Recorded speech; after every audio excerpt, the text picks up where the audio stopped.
آج میں آپ کو حضرت علی رضی اللہ تعالی عنہ کے انصاف کا ایسا واقعہ آپ کو سنانا چاہتا ہوں، قسم بخدا سن کر آپ کے رونگٹے کھڑے ہو جائیں گے۔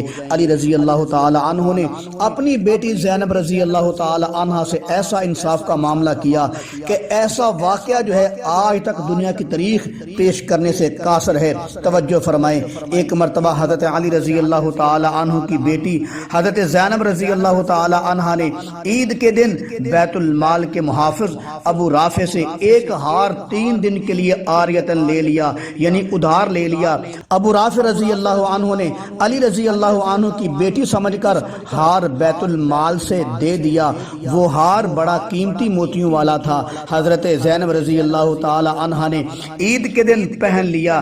علی رضی اللہ تعالی عنہ جب گھر تشریف لائے تو دیکھا کہ بیت المال کا وہی قیمتی ہار میری بیٹی زینب نے پہنا ہوا ہے۔ اس پر علی رضی اللہ تعالی عنہ نے پوچھا، اے بیٹی یہ ہار تو نے کہاں سے لیا ہے؟ تو بیٹی زینب رضی اللہ عنہ نے عرض کیا، ابا جان میں نے 3 دن کے لیے بیت المال سے ابو رافع سے لیا ہے۔ حضرت علی رضی اللہ تعالی عنہ نے فوراً ابو رافع کو بلایا۔ جب ابو رافع آئے تو علی رضی اللہ عنہ نے پوچھا، یہ ہار تو نے دیا ہے؟ تو ابو رافع رضی اللہ تعالی عنہ نے عرض کیا، جی حضور میں نے دیا ہے۔ یہ سن کر علی رضی اللہ عنہ بہت سخت غصے ہوئے اور فرمایا، تو نے مسلمانوں کے مال میں خیانت کی ہے۔ کیا تیرے پاس اتنے ہار ہیں کہ سب مسلمانوں کی لڑکیوں میں تقسیم کر سکیں، سب مسلمانوں کی بیٹیوں میں تقسیم کر سکیں؟ اس نے جواب دیا، اے امیر المؤمنین نہیں۔ پھر علی رضی اللہ عنہ نے فرمایا، پھر تو نے میری بچی کو خصوصیت کیوں دی ہے، دوسریوں کو کیوں محروم رکھا ہے؟ تو ابو رافع رضی اللہ تعالی عنہ نے عرض کہ یا امیر المؤمنین یہ بیٹی بھی تو آپ کی ہے۔ تو پھر علی رضی اللہ عنہ نے اور غصے کے لہجے میں فرمایا، کیا کل قیامت کو میری بچی مجھ کو عذاب سے بچا لے گی؟ کیا میرا بوجھ اٹھا لے گی؟ اس پر ابو رافع نے عرض کیا، نہیں۔ اس کے بعد علی رضی اللہ عنہ نے فوراً اپنی بیٹی کے گلے سے ہار اتروایا اور ابو رافع کو واپس کر دیا، اور ساتھ یہ بھی فرمایا یہ ہار واپس لے لو اور بیت المال میں جمع کر دو، اور ساتھ یہ بھی فرمایا، اے ابو رافع اگر تو نے آئندہ ایسے کیا تو تجھ کے سخت سزا ملے گی۔ یہ ہے علی رضی اللہ تعالی عنہ کا انصاف اپنے گھر والوں کے ساتھ، اپنی بیٹی زینب کے ساتھ۔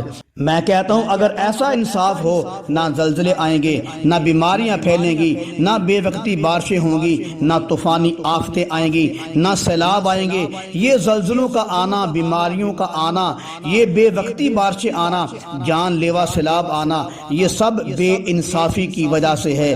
اللہ خود فرماتا ہے میں ظالم نہیں ہوں۔ وہ تو 70 ماؤں سے بڑھ کر اپنے بندوں سے پیار کرتا ہے، مگر جب ہم دیکھتے ہیں زلزلے آتے ہیں، سینکڑوں مکان گر جاتے ہیں، سینکڑوں لوگ مر جاتے ہیں، یہ تو ظاہر میں بندوں پر ظلم ہو رہا ہے۔ بارشیں آتی ہیں، فصلیں تباہ ہو جاتی ہیں، یہ تو ظاہر میں زمینداروں پر ظلم ہو رہا ہے۔